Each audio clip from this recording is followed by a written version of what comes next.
Hi everyone, you are looking at my newest microtrain layout.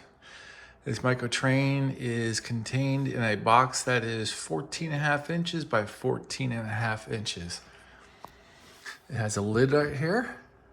It's all behind glass. And if I need to reposition the train, I can do so by lifting the lid. The train is not powered by a plugged into an outlet or a battery. It's actually all powered by this crank right here. So this crank is connected to a 50 RPM motor, which is now a generator, and that'll produce the voltage to make the train move. So depending on which direction I turn this in, the train will either go forward or reverse. I also have a second mode where it will operate by itself. So I technically do not have a battery in here, but I do have a supercapacitor. So when I turn this crank, it's operating the train, but it's also charging that supercapacitor. So when I'm gonna go into the other mode, it will work. So let me demonstrate this. Just take a seat here. So as I'm cranking here, you get to play with it and make the train move. And this train is a point to point, so I can't go any further than that. So let's go backwards.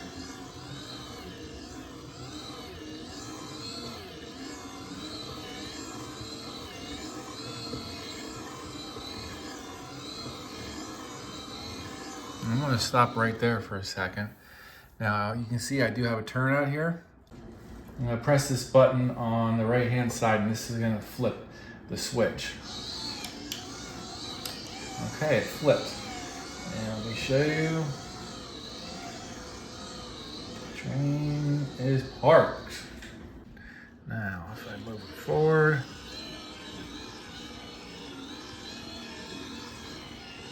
So as I'm playing with this, it's charging the supercapacitor, as I said before.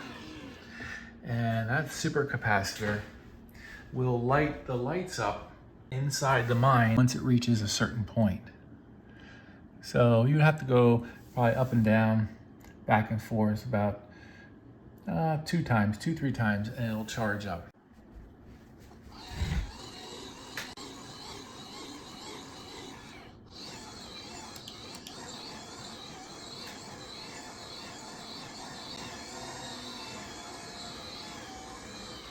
Okay, I'm gonna go into the mine, pick up some more joules. Okay, so now that the supercapacitor is charged up, I can do this. I can now just sit and watch it go back and forth. So I'm gonna reach underneath here and turn it on. There you go.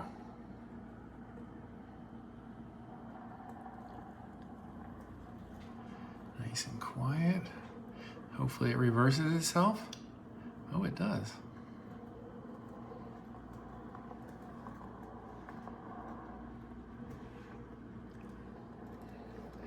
And it will reverse itself.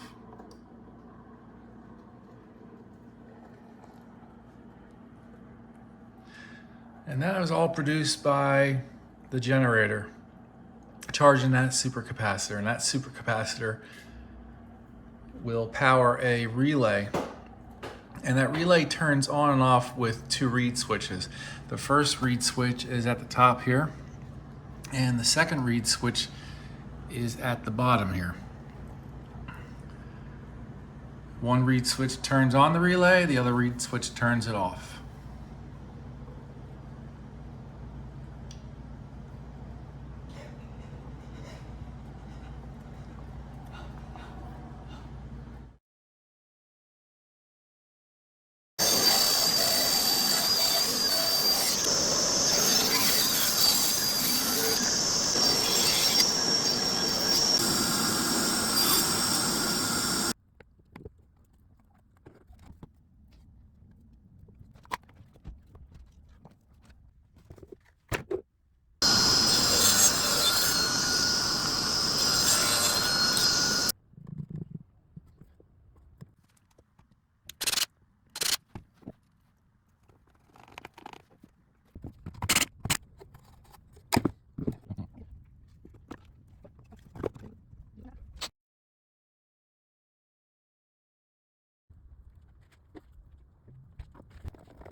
Okay, so when I crank this, you can see the train starts moving.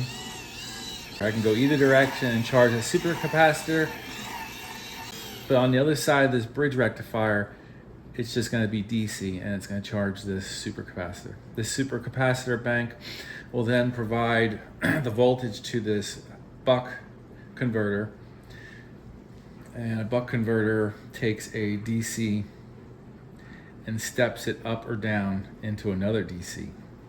And that's going to provide the constant 5 volts to feed this double pole, double throw relay, which is in essence the entire circuit for my auto reverse circuit.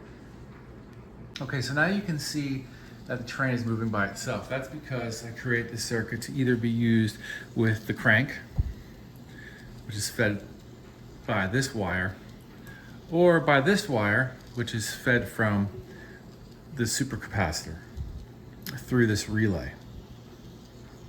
So these two sets of wires will be fed to a double pole, double throw switch, which I can toggle back and forth and change how I want to operate this train. Now, I just want to demonstrate with this double pole, double throw relay that I can change the direction of this train, which is going to show how I'm going to use it for auto reverse. If I touch this, there you go, it reversed. It's throwing that relay, switching the polarities. Now if I want to change it back, I just simply, the sensor will hit this wire and there we go. It just reversed.